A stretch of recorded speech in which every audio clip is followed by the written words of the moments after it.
Assalamualaikum warahmatullahi wabarakatuh. Salam sejahtera buat kita semua. Alhamdulillah, pada part 1 ini saya akan menjelaskan terkait dengan konsep dasar manajemen strategis. Nah, yang pertama yang perlu kita pahami adalah apa sih itu manajemen strategis. Jadi manajemen strategis itu adalah proses keputusan dan tindakan manajerial yang menentukan kinerja jangka panjang sebuah atau suatu organisasi. Nah, menurut Wellen et al. Tahun 2018, dia katakan bahwa manajemen strategis itu mencakup 4 komponen utama. Yang pertama adalah analisis lingkungan atau pemindaian lingkungan, di mana di analisis lingkungan ini terbagi atas 2, ada lingkungan internal, kemudian ada lingkungan eksternal. Kemudian selanjutnya adalah perumusan strategi, kemudian implementasi strategi, yang terakhir adalah evaluasi dan pengendalian. Ruang lingkup manajemen strategi bersifat menyeluruh dan terintegrasi, mencakup seluruh organisasi dan mengintegrasikan berbagai area fungsional baik itu pemasaran, keuangan, operasi, SDM, dan dengan menggunakan pendekatan secara holistik. Nah, berikut ini kami akan menjelaskan terkait dengan proses manajemen strategis yang meliputi 4 hal. Jadi yang pertama adalah analisis strategis. Analisis strategis ini terkait dengan analisis lingkungan, di mana dalam analisis lingkungan ini kita bagi menjadi 2. Yang pertama adalah terkait dengan analisis lingkungan eksternal. Dalam lingkungan eksternal ini kita menjelaskan atau di sini menjelaskan terkait dengan peluang dan ancaman dari faktor ekonomi, sosial, politik, teknologi, dan kompetitor. Nah, di sini terkait bagaimana misalnya sebuah perusahaan itu bisa maju dengan memanfaatkan peluang dan mencari solusi atas ancaman-ancaman yang dihadapinya. Yang kedua, terkait dengan lingkungan internal. Lingkungan internal perusahaan ini adalah lingkungan yang ada dalam perusahaan. Ini mencakup atau menganalisis kekuatan dan kelemahan yang ada di dalam perusahaan, yang bisa melalui sumber daya, kemudian kapabilitas dan kompetensi yang dimiliki oleh kompetensi sumber daya yang dimiliki oleh perusahaan. Nah, setelah kita mengidentifikasi lingkungan atau analisis strategi, maka selanjutnya kita melakukan perumusan strategi. Nah, dalam perumusan strategi ini kita yang pertama adalah menetapkan visi. Jadi apa yang ingin dicapai untuk jangka panjang, kemudian misinya untuk mencapai tujuan itu, kemudian selanjutnya tujuan dan strategi pada berbagai level. Nah, yang pertama. Kemudian yang kedua, kita bicara strategi level korporat. Jadi ini terkait dengan bagaimana perusahaan bertumbuh, berkembang, kemudian bagaimana stabilitasnya, kemudian bagaimana untuk pengurangan ke masalah-masalah. Kemudian yang berikutnya adalah kita bicara di strategi legacy bisnis. Strategi legacy bisnis terkait dengan bagaimana sebuah perusahaan menghasilkan produk atau terdiferensiasi, ya. Kemudian selanjutnya bagaimana dia misalnya membuat kemungkinan biaya, dalam hal ini bagaimana bisa mengurangi biaya-biaya yang tidak terlalu penting dalam menghasilkan sebuah produk. Kemudian selanjutnya bagaimana di operasinya, kemudian bagaimana research and development. Kemudian yang berikutnya, yang ketiga adalah setelah itu maka selanjutnya kita implementasikan. Nah, dalam pengimplementasian strategi maka ada 3 hal yang perlu kita perhatikan. Yang pertama adalah persoalan program. Jadi program ini adalah kegiatan-kegiatan atau aktivitas-aktivitas yang akan dilakukan dalam sebuah organisasi.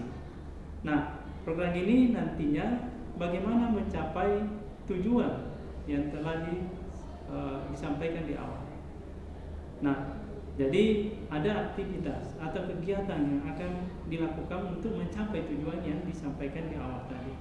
Kemudian yang kedua, persoalan anggaran. Kalau kita mau melaksanakan sebuah kegiatan, maka harus didukung dengan anggaran. Anggaran ini bercerita tentang berapa alokasi sumber daya finansial yang akan digunakan untuk melaksanakan sebuah program. Kemudian yang ketiga, bagaimana prosedurnya atau bagaimana langkah-langkah operasional yang kita lakukan untuk melaksanakan program-program tadi. Yang berikutnya adalah terkait dengan setelah semuanya selesai, maka kita akan melakukan evaluasi. Jadi evaluasi di sini atau analisis kinerjanya. Nah, analisis kinerja ini strategi dengan melakukan penilaian kinerja dengan memastikan apakah strategi sesuai dengan rencana dan apabila terjadi masalah maka kita lakukan penyesuaian jika diperlukan. Nah, maka dari sini kita bisa berikan sebuah hal bahwa yang namanya manajemen strategi itu berperan sebagai seni. Jadi seni dan ilmu dalam mengarahkan organisasi untuk mencapai tujuan jangka panjang dan menciptakan langkah-langkah keunggulan bersaing berkelanjutan di tengah perubahan lingkungan bisnis. Jadi saya kira sangat jelas di sini bahwa pada hakikatnya namanya manajemen strategis ini bisa dikatakan sebagai ilmu atas seni terkait dengan bagaimana mencapai tujuan dan mensinergikan dengan keunggulan bersaing yang secara berkelanjutan. Nah, selanjutnya kita bicara terkait dengan secara dan evolusi pemikiran strategi. Nah, pemikiran strategi telah mengalami evolusi yang signifikan sejak pertengahan abad 20 melalui beberapa era utama. Yang pertama, kita lihat di era awal atau era klasik, itu antara tahun 1950-an sampai 60-an, di mana disponsori oleh Chandler, kemudian Ansoff, kemudian Andre dan Henderson. Di era ini dicirikan oleh pandangan bahwa strategi adalah hasil perencanaan rasional oleh manajemen puncak yang berorientasi jangka panjang dengan asumsi bahwa lingkungan itu relatif stabil. Jadi di era klasik ini bahwa disampaikan bahwa ya pandangannya itu bahwa strategi itu adalah bagian dari dari perencanaan manajemen puncak. Nah, setelah era 60-an maka kita masuk di era 70-an, di mana di era 70-an itu terkait dengan konseptualisasi strategi. Ini disponsori oleh Mintzberg. Jadi istilahnya manajemen strategi. Jadi mulai digunakan untuk mencakup perencanaan, implementasi dan prospek lainnya. Ini sudah berjalan dengan bagus sehingga perusahaan bisa mengimplementasikan bagaimana melakukan perencanaan dan bagaimana mensinkronisasikan dengan aspek-aspek lainnya yang ada di dalam perusahaan. Berikutnya kita terkait di era posisi industri. Di era posisi industri ini antara tahun 1980-an ini disponsori oleh Porter. Ya, jadi di mana Porter di sini memperkenalkan analisis 5 kekuatan. Data biasa disebut dengan 5 force. 5 kekuatan yang dimaksud di sini antara lain yang pertama adalah ancaman pendatang baru, kemudian yang kedua adalah ancaman produk substitusi, kemudian yang ketiga daya tawar pemasok, dan yang terakhir adalah daya tawar pembeli, dan yang terakhir adalah intensitas persaingan. Nah, era ini menekankan pada analisis lingkungan eksternal dan posisi kompetitif perusahaan dalam bisnis industri. Nah, selanjutnya adalah paradigma berbasis sumber daya. Ini ada pada tahun 1990-an. Ini disponsori oleh Barney, kemudian Prahalat dan Hamel.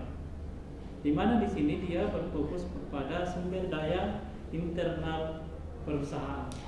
Ya, jadi internal yang unik dan sulit ditulis sebagai sumber keunggulan yang berkelanjutan. Nah, inilah yang kemudian menjadi dasar bagi semua perusahaan bagaimana dia menciptakan sebuah produk yang sulit untuk ditiru. Jadi dia yang unik, sulit ditiru, kemudian produk-produk itu harus berkelanjutan. Jadi dari sini banyak perusahaan yang kemudian berhentikan. Salah satunya misalnya perusahaan teknologi raksasa itu misalnya laptop. Kalau kita lihat ada laptop Toshiba yang sampai hari ini yang pernah merajai teknologi laptop itu, ini sekarang sudah tidak ada lagi. Padahal di awal-awal itu yang paling ini kenapa? Karena dia tidak mampu membuat produk yang unik, ya, yang berkelanjutan. Ya, ini yang tidak berkelanjutan dan tidak ada inovasi maupun kreativitas. Selain misalnya smartphone yang paling cepat ada di dunia itu adalah ya Nokia. Ya sampai hari ini Nokia hampir sudah tidak ada lagi. Kalaupun ada mungkin jarang sekali. Ini yang kita bicara tentang evolusi pemikiran terkait dengan manajemen strategi.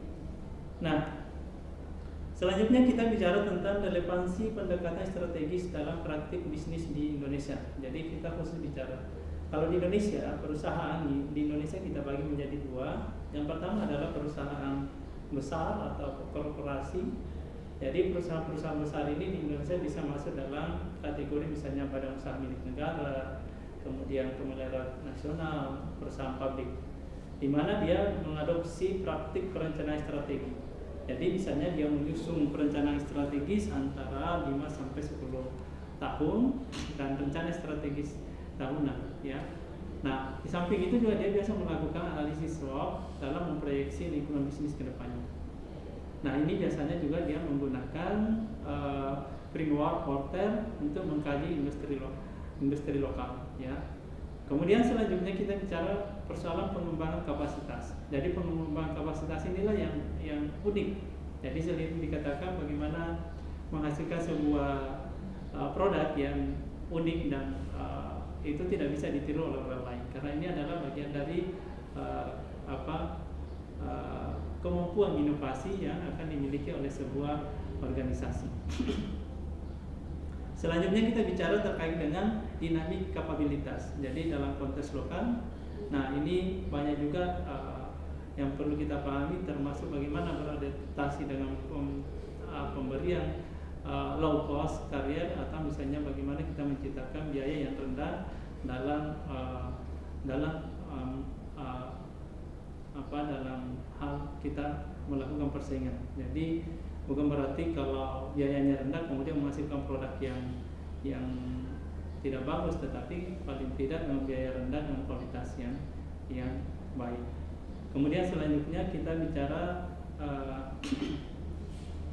jadi selanjutnya kita bicara tentang pertimbangan institusional. Ya, jadi kita bicara yang namanya perusahaan, maka harus ada regulator yang mengaturnya. Ya, jadi regulator inilah atau regulasi ini, apakah itu terkait misalnya bagaimana penentuan aturan-aturan, baik itu untuk lingkungan, untuk produknya, kemudian bagaimana misalnya peraturan-peraturan itu bisa membangun hubungan antara pemangku kepentingan dengan pemangku kepentingan terkait dengan pemerintah. Ya, jadi selain itu juga kita bagaimana misalnya memahami perilaku konsumen itu secara lokal. Nah, itu kalau kita bicara untuk perusahaan yang skala besar. Nah, kalau kita bicara untuk perusahaan skala kecil atau usaha mikro kecil menengah, maka kita juga tetap mempertimbangkan bagaimana sumber daya, kemudian prinsip strategi tetap relevan. Artinya apa? Untuk menumbuhkan UMKM, maka pemerintah diharapkan membantu UMKM itu meningkatkan kapasitas manajerial dengan daya saing. Jadi misalnya melalui pemberian bantuan terhadap sumber daya atau pelatihan-pelatihan terkait bagaimana menggunakan teknologi dalam melaksanakan atau meningkatkan proses bisnis yang dilaksanakan oleh sebuah usaha kecil. Selanjutnya kita bicara tentang tingkatan strategi korporasi, bisnis, dan fungsional. Jadi kita mulai dari strategi korporasi. Strategi korporasi di sini atau corporate strategi ini bercerita tentang strategi tingkat tinggi yang menggambarkan arah perusahaan. Jadi bagaimana kita membuat strategi yang dapat mengarahkan perusahaan untuk mencapai tujuannya. Nah, di sini meliputi bagaimana apakah sektor perusahaan korporasi itu memiliki sumber daya, kemudian sumber daya antar bisnis yang memadai, kemudian ekspansi, stabilitas, dan divestasi. Nah, ini yang perlu dipahami di sini adalah bagaimana misalnya strategi bisnis itu bisa mengalami pertumbuhan, kemudian bisa melakukan pemangkasan terhadap biaya-biaya yang tidak diperlukan. Kemudian yang kedua, kita bicara tentang strategi bisnis atau bisnis strategi. Bisnis strategis ini biasanya dilakukan pada unit bisnis atau divisi-divisi. Nah, di sini kita lebih cenderung bagaimana menekankan pada posisi bersaing. Jadi posisi bersaing, apakah itu produk atau layanan di pasar tertentu. Nah, selain itu bahwa di dalam industri itu kita harus membuat strategi terkait dengan strategi kompetitif ya. Strategi kompetitif itu yang sering disampaikan adalah cost leader, kepemimpinan biaya. Selain kepemimpinan biaya, kita juga bicara tentang diferensiasi. Ya, diferensiasi. Kemudian itu kalau kita bicara strategi kompetitif. Kemudian selanjutnya kita bicara strategi kooperatif. Strategi kooperatif ini terkait dengan bagaimana aliansi strategi-strategi yang bisa dilaksanakan oleh perusahaan dengan perusahaan lain. Misalnya kita melakukan joint venture. Joint venture ini terkait dengan bagaimana misalnya kita melakukan kerjasama antara satu perusahaan dengan perusahaan lain dalam membuat sebuah produk yang bisa lebih layak, yang lebih menguntungkan atau lebih berkualitas. Nah, selanjutnya strategi fungsional. Strategi fungsional atau fungsional strategi. Jadi strategi ini lebih ditekankan pada tingkat departemen atau fungsi tertentu. Jadi misalnya bagaimana kita melakukan pemasaran, bagaimana kita melakukan operasional produksi, atau bagaimana kita melakukan pengelolaan SDM, sumber daya manusia, termasuk pengelolaan keuangan. Nah, ini juga dirancang bagaimana mendukung strategi bisnis dan strategi bisnis atau korporasi dengan mengoptimalkan produktivitas dan efisiensi. Jadi bagaimana kita meningkatkan produksi tetapi kita tetap pada efisiensi. Jadi ini lebih bersifat pada langkah taktis dan operasional. Kemudian selanjutnya kita bicara bahwa dari tiga strategi itu atau tiga tingkatan ini, maka ini saling terkait. Jadi mulai dari strategi korporasi itu memberikan arah, kemudian strategi bisnis menerjemahkan visi, kemudian ke konteks persaingan, kemudian strategi fungsional memastikan operasional mendukung pencapaian sasaran strategis. Jadi ketiga-tiganya ini saling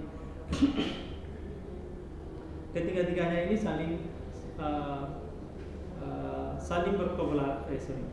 Saya ulangi bahwa ketiga-tiganya ini saling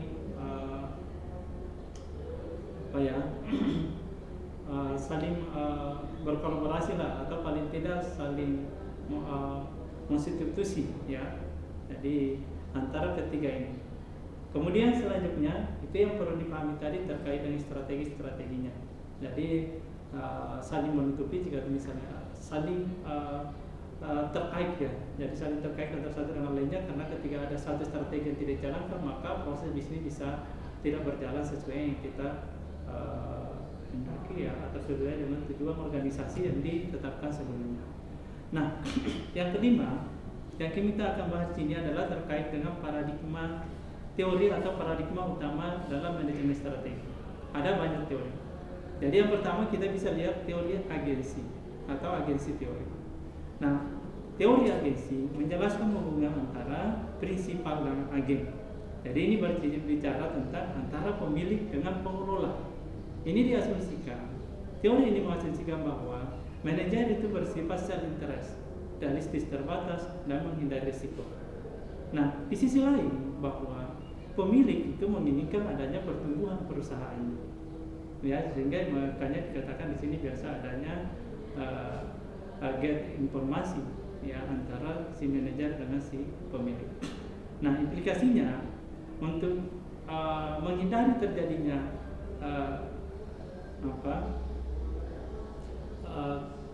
gap ini tadi, maka dibutuhkanlah namanya pengendalian dan pengawasan. Ya, jadi kita perlu pengendalian dan pengawasan. Nah, untuk melakukan pengendalian itu agar tidak terjadi misalnya tadi gap itu, maka banyak opsi.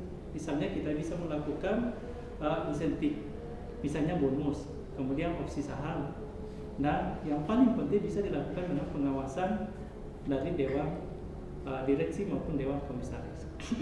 Nah, Cuma kalau kita lihat bahwa kritisi bahwa teori agensi ini asumsinya terlalu sempit dan pesimistik tentang perilaku manusia. Ini kalau kita bicara terkait dengan teori agensi. Kemudian selanjutnya kita bicara tentang teori biaya transaksi cost of economy. Ini dikembangkan oleh Varendians berdasarkan gagasan Ronald Coase ya. Nah, fokus pada biaya transaksi dalam pertukaran di pasar. Jadi asumsinya adalah bonding rationality dan opportunism. Nah, artinya apa? Bahwa karakteristik transaksi itu misalnya terkait dengan aset dan kemudian frekuensi dan ketidakpastian. Ya, nah kritik terhadap teori ini adalah efisiensi biaya jangka pendek, mengabaikan pengembangan kapasitas. Kemudian yang selanjutnya adalah teori organisasi industri. Jadi ini juga sama bahwa kita bicaranya pada paradigma structure conduct performance, bahwa struktur industri menentukan perilaku perusahaan dan kinerja. Artinya apa? Di teori organisasi itu paling tidak bahwa kinerja itu sangat dipengaruhi oleh perilaku perusahaan, termasuk di dalamnya adalah perilaku manusianya. Ya, makanya di sini yang di Porter itu dia menganalisis 5 kegiatan utama tadi. Ya, nah ini cuma dia katakan kritik dari teori ini adalah mengabaikan heterogenitas antara perusahaan yang terlalu deterministik. Kemudian selanjutnya adalah teori kontingensi atau ketidakpastian. Jadi tidak ada satu strategi terbaik untuk semua situasi. Saya kira ini jelas, ya. Sehingga efektivitas sebuah organisasi strategi itu tergantung pada konteks yang dihadapi, ya. Jadi ini kita bisa menggunakan analisis situasional. Kemudian kritik yang dilontarkan untuk teori ini adalah kurang perspektif atau cenderung tautologis, ya. Kemudian selanjutnya kita bicara teori ketergantungan sumber daya atau resource dependence theory. Nah, ini juga terkait dengan bahwa organisasi atau perusahaan itu sangat dipengaruhi terhadap ketergantungannya pada sumber daya eksternal. Ya, karena tidak ada satupun perusahaan yang mampu menghasilkan bahan baku kemudian mengolahnya sendiri. Nah, ini sehingga apa? Bahwa di sini menekankan bahwa bagaimana misalnya kita membina hubungan baik dengan pihak eksternal dan bagaimana kita membuat posisi yang sangat reaktif terhadap terjadinya perubahan lingkungan yang berjalan terus ya. Kemudian selanjutnya kita bicara teori kelembagaan, institutional teori. Nah, kalau kita bicara institutional teori, maka keputusan sebenarnya organisasi itu dibentuk oleh tekanan kelembagaan. Nah, ini bisa dilihat pada norma sosial, nilai budaya, kemudian regulasi. Ya, jadi kalau di teori kelembagaan ini bercerita terhadap 3 jenis. Jadi kalau misalnya kita di kelembagaan, lembaga apapun itu kita mengenal 3 jenis tekanan. Ada kursik, ada mimetik, dan ada normatif. Jadi ini di sini sebenarnya bicara kalau kursik itu karena memang tekanan secara mendadak ya. Ada karena kebutuhan, ada karena meniru, ada karena memang perintah dari atas. Nah, kemudian selanjutnya kita bicara bahwa ini sebenarnya sangat relevan di Indonesia terkait dengan teori institusional itu. Kemudian kita bicara dengan TPO, atau teori perilaku organisasi atau behavioral theory of default. Ini juga bagaimana misalnya sebuah perusahaan itu bisa berkoalisi dengan tujuan yang berbeda. Ya, jadi ini bicara tentang bagaimana misalnya strategi itu dilakukan dengan hati-hati sehingga bisa dilakukan secara sehingga tujuan organisasi itu bisa dicapai. Kemudian selanjutnya kita bicara tentang paradigma utama. Paradigma utama itu sebenarnya kita bagi menjadi 2 ya. Nah, paradigma pandangan berbasis pasar atau market based view ini kinerja ditentukan oleh karakteristik pasar industri. Kemudian ini dengan asumsi homogenitas sumber daya atau mudah berpindah. Kritiknya adalah menunjukkan heterogenitas internal perusahaan. Kemudian yang kedua itu kita bicara paradigma pandangan berbasis sumber daya, resource based view. Jadi ini juga keunggulan kompetitif bersumber dari sumber daya dan kapabilitas unik. Nah, ini asumsinya bahwa integritas dan immobility sumber daya. Jadi nanti kita bicara tentang kritiknya itu adalah tautologis, ada kurang panduan operasional, kemudian cenderung statis. Kemudian selanjutnya kedua paradigma ini dipandang komplementer dan bisa bersinergi antara satu dengan yang lainnya. Nah, kemudian yang terakhir yang saya mau sampaikan adalah peran manajemen strategi dalam konteks global dan digital. Dalam konteks global, jadi mau tak mau untuk zaman sekarang ini globalisasi telah mengintegrasikan pasar dan perusahaan secara global. Secara global ekonomi dicirikan dengan pergerakan bebas pasar, bebas barang, jasa, manusia dan melintasi batas geografis. Jadi sekarang tidak lagi kita di Indonesia bisa memesan barang di Cina dan seterusnya, itu dengan adanya perkembangan secara global. Kemudian independensi ekonomi antar negara berarti perubahan di satu kawasan yang berdampak luas. Kemudian selanjutnya kita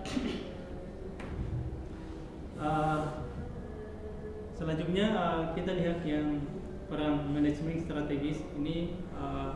Selanjutnya kita hanya mau lihat bagaimana misalnya dia membantu perusahaan mengadaptasi diri dalam dunia yang sangat mengalami perubahan yang sangat cepat ini, ya. Kemudian terkait dengan itu kita bicara bahwa kunci sukses baru di era global itu adalah persoalan fleksibilitas, inovasi, kecepatan dan integrasi. Kemudian selanjutnya kita bicara di konteks digital. Kalau konteks digital inilah yang kemudian ditandai dengan inovasi teknologi yang destruktif. Yang destruktif itu maksudnya ya kita lagi dibatasi oleh waktu dan ruang, tapi kita dimanapun bisa melakukan itu. Misalnya dengan adanya internet, big data, AI, kemudian cloud computing, dan seterusnya. Nah, tren di sinilah yang yang dikatakan bahwa dengan adanya kemajuan teknologi ini maka sebuah bisa dilakukan dan ini bisa fokus dan berkelanjutan untuk masa yang akan datang. Kemudian yang terakhir yang mau saya sampaikan adalah strategi apapun yang disampaikan dilakukan oleh perusahaan itu adalah tujuannya adalah bagaimana mencapai tujuan perusahaan yang telah ditentukan di awal. Ya.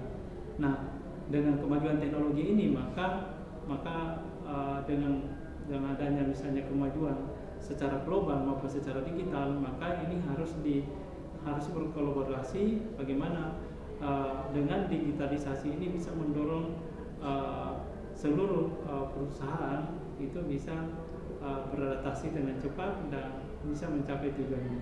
Nah, kemudian terakhir bahwa strategi sukses masa kini itu bisa dilaksanakan atau bisa berjalan apabila kita melakukan inovasi, kemudian memanfaatkan teknologi yang mutakhir, peka terhadap isu global atau sustainability, kemudian praktis bisnis yang bertanggung jawab. Nah, bahwa inilah semua yang harus dilakukan, termasuk misalnya kalau kita bicara bagaimana pengembangan teori strategis ke depannya, maka yang kita perlu pahami adalah terkait dengan bagaimana dinamika lingkungan yang tinggi dan ketidakpastian. Kemudian selanjutnya adalah integrasi berbagai perspektif di level analisis, kemudian isu global, digital dan keberlanjutan, kemudian metodologi dan pengukuran, dan yang terakhir adalah bagaimana arah pengembangan ke depannya. Saya kira yang saya mau sampaikan bahwa tren-tren dalam strategi organisasi itu berkembang seiring dengan perkembangan teknologi. Oke. Saya kira ini yang saya sampaikan. Jadi mudah-mudahan dengan penyampaian ini ada yang bisa ada manfaatnya. Saya akhiri dengan ucapan billahi taufiq wal hidayah. Assalamualaikum warahmatullahi wabarakatuh.